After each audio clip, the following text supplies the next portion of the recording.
soo dhawaada daawadayaal qodobada xiisaha leh caawaad halkan ku daawan doontaana waxa ugu waaweyn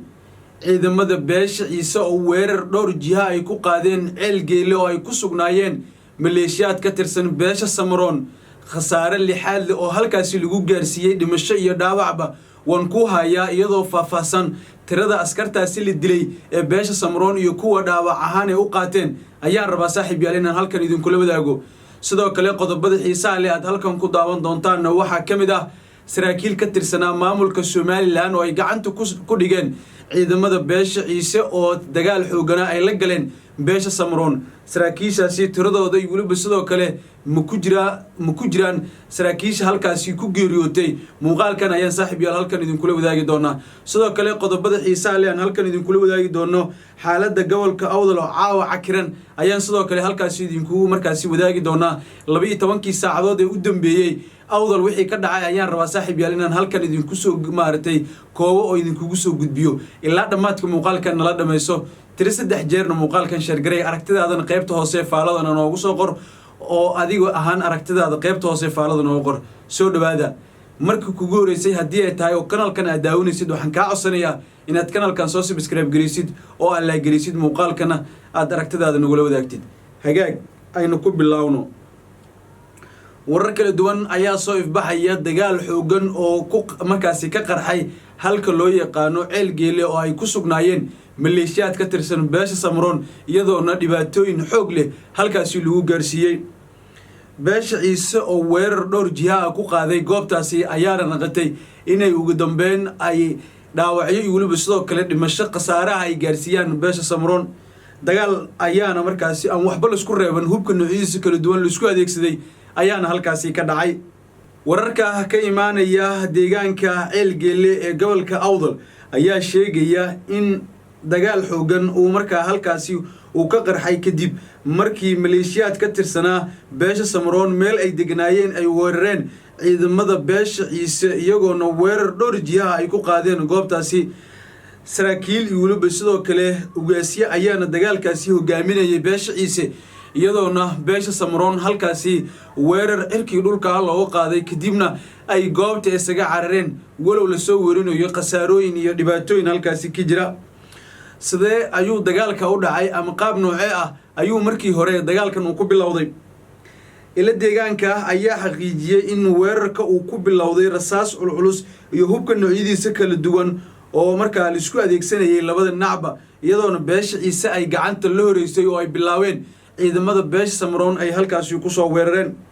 dagaalkan ayaa saacado qaatay iyadoona la sheegayo in ay si gaar ah uga dhacay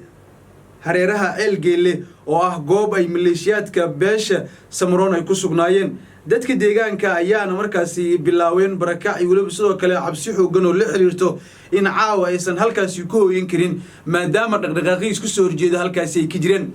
fiidkii caawa ama salaadii maqrib ka hor ayuu dagaalka xoogiisa u dhacay walow markii la soo gaaray maqribadii uu dagaalka uu noqday mid hakad galay iyadoona dhibaatooyin xoog leh ay halkaasi ay isku soo gaarsiiyeen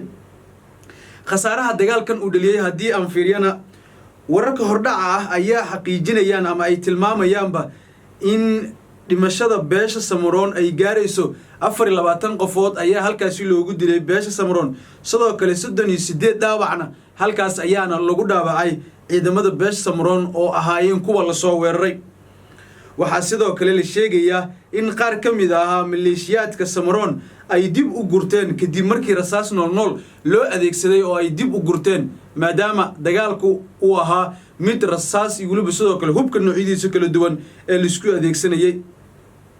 dagaalkan lama uusan filaynin balse maalmihii hore sida aan hore idinku wadaagayba waxaa jirtay dhaqdhaqaaqyo isugu soo horjeedo oo laga dareemayo Awdal xilli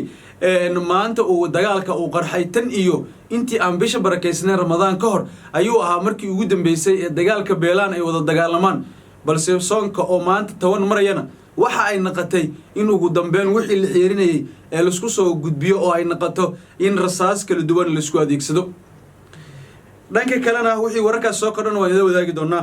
dhanka kalena saraakiil ka tirsanaa maamulka Somaliland ayaa ciidamada beesha ciise ay gacanta ku dhigeen rag saraakiil ah oo maamulka Somaliland ka tirsan ilo ku dhow beesha ciise ayaa ii xaqiijiyey in saraakiil ka tirsanaa maamulka Somaliland laga qabtay dagaalka inkastoo aan weli si rasmi ah loo xaqiijin tiradooda iyo weliba sidoo kale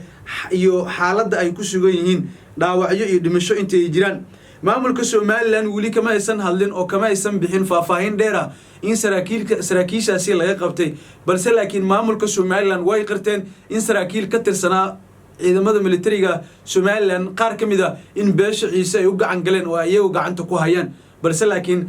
labada dhinac ma aysan sheegin tirada rasmiga ah ay saraakiishaasi ahaayeen iyo sidoo kale dhaawacyo iyo dhimasho hadii ay jiraan balse laakiin beesha ciise waxa ay gabi ahaanba ama ay sheegatayba in ay jiraan rag saraakiil ah oo maamulka Somaliland ay ku qabteen iyadoona horey loogu digay maamulka Somaliland in arinkan uu dhaxdhaxaad ka noqdo uusan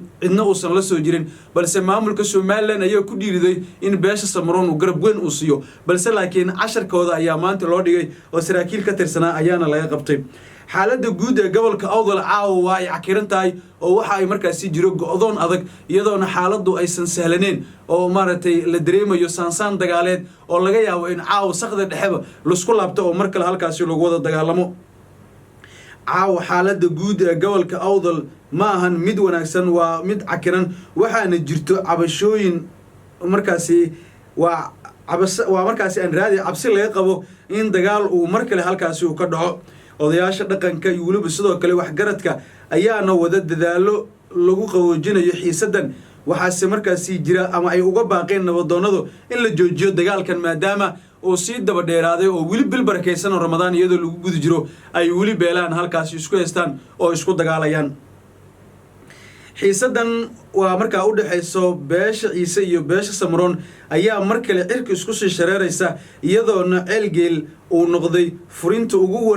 furintii ugu weyneed ee colaadu markaasi waxaana la sugayaa warar rasmi ah oo ka soo baxa dhinacyada kala duwan khasaaraha isgaarsiiyeen iyo xaaladda guud ee hadda sida ay tahay balse laakiin sida ay hadda wax u socdaan waxa aad looga gacan sareeyaa beesha Samaroon iyadoona dhigta dhiiga mar kale loo diray iyagoo meel jooga ayaa la soo weeraray oo dagaal xoogan ayaana halkaasi ku dhaxmaray beesha ciise iyo beesha Samaroon walow aysan markaasi beesha ciise aan raadi beesha Samaroon aysan qirin sheegashada beesha ciise oo ay sheegeen saraakiil Somaliland inay qabteen 38 qofood oo dhaawac ah iyo 24 dhimasho ah balse laakiin waan arki doonaa wixii soo kordho iyo xaaladahan wixii iska bedela daawaday haddii aad halkan nala soo gaarto xataa qof qalbi wanaagsan waxaan si naxariis leh kaaga codsanayaa inaad page-ka soo follow garaysid waan raadi YouTube-ka soo subscribe garaysid muuqaalkan la garay share garay saaxiibadaada la wadaag oo ku mahadsantii daawashada muuqaalkan mahadsanidin